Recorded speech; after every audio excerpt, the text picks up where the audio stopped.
नमस्कार प्यारे बच्चों। आज हम कक्षा 8 की हिंदी विषय की अध्याय 2 लाख की चूड़ियाँ कहानी का अध्ययन करेंगे।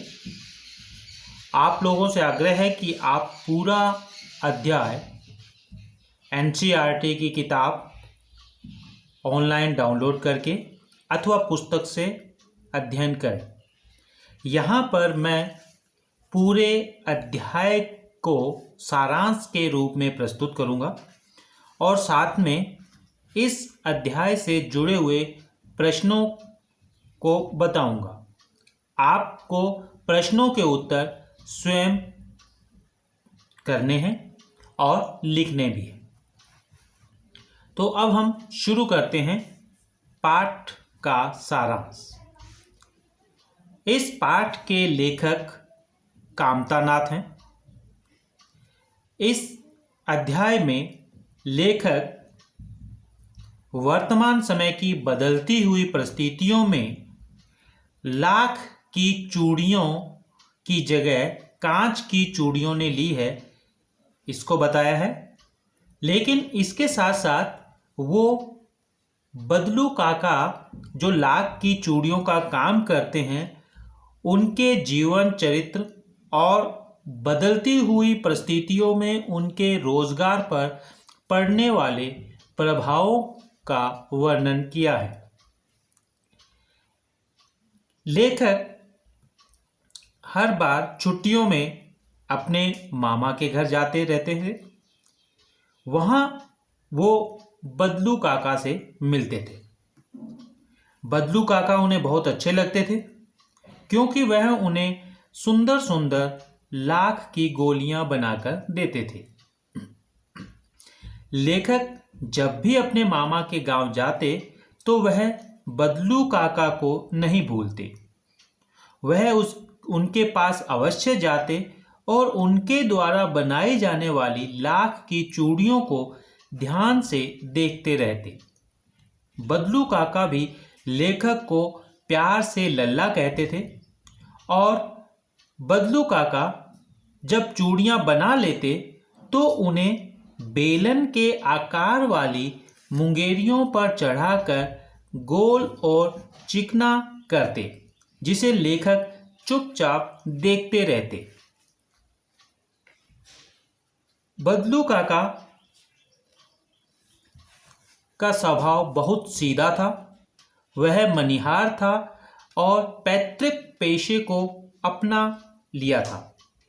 उनकी चूड़ियाँ बहुत उत्कृष्ट होती थीं।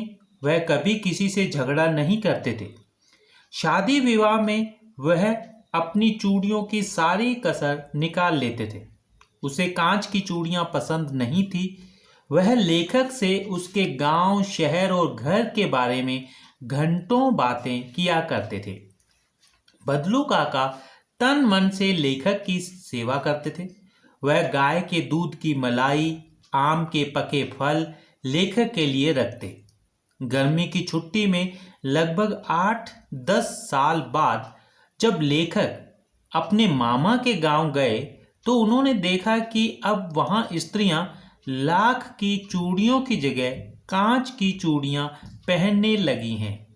तो अचानक उन्हें बदलू काका का ध्यान हो आया।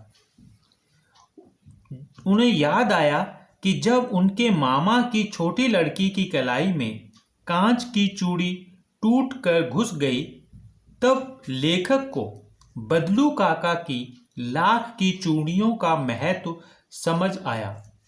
वह घूमते घूमते बदलू काका से मिलने के लिए चल दिए। बदलू काका के पास पहुंचकर लेखक ने उन्हें अपना परिचय दिया। बदलू काका को फौरन पिछली बातें याद आ गई। उन्होंने कहा, आओ लल्ला, बैठो। और बातचीत करते करते लेखक ने चूड़ियों के बारे में जब पूछा तो बदलू काका ने कहा, इस मशीनी युग में हाथ की बनाई चूड़ियों का महत्व कोई नहीं जानता। कांच जल्दी टूटता है, हाथ पैर में धंसने का डर बना रहता है। इस प्रकार की बातें करते करते बदलू काका को खांसी आ गई। खांसते खांसते मेरी मानसिकता को भांपते हुए वो बोले, मुझे दमा नहीं है, यह मौसम का असर है, 10-15 दिन में ठीक हो जाएगी। पता नहीं क्यों मुझे लगने लगा कि उसके भीतर कोई बड़ी पीड़ा छिपी है। मैं महसूस कर रहा था कि इस मशीनी युग के कारण कितने हाथ बेकार हो गए। तो इस प्रकार प्यारे बच्चों, हम लोगों ने अध्याय लाख की चूड़ियों का सारांश पढ़ लिया। अब मैं आपको इस अध्याय से जुड़े हुए प्रश्न बताऊंगा और आप लोग उन प्रश्नों को याद भी करेंगे और लिखेंगे। प्रश्न 1। बचपन में लेखक अपने मामा के गांव चाव से क्यों जाता था और बदलू को बदलू मामा न कहकर बदलू काका क्यों कहता था? प्रश्न 2। वस्तु विनिमय क्या है? विनिमय की प्रचलित पद्धति क्या है? प्रश्न 3। मशीनी युग ने कितने हाथ काट दिए हैं? इस पंक्ति में लेखक ने किस व्यथा की ओर संकेत किया है? प्रश्न 4।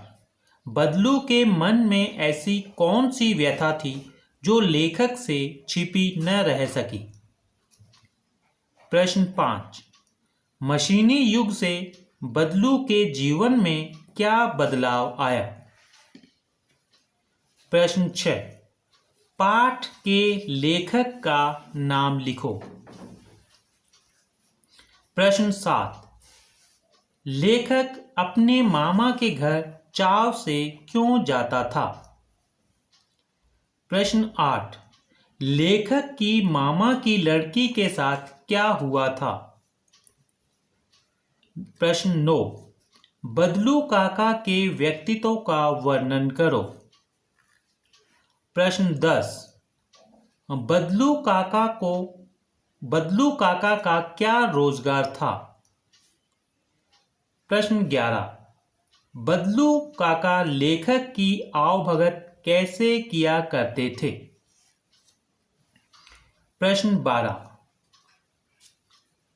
आपको बदलू काका के व्यक्तित्व की कौन सी बात अच्छी लगी और क्यों?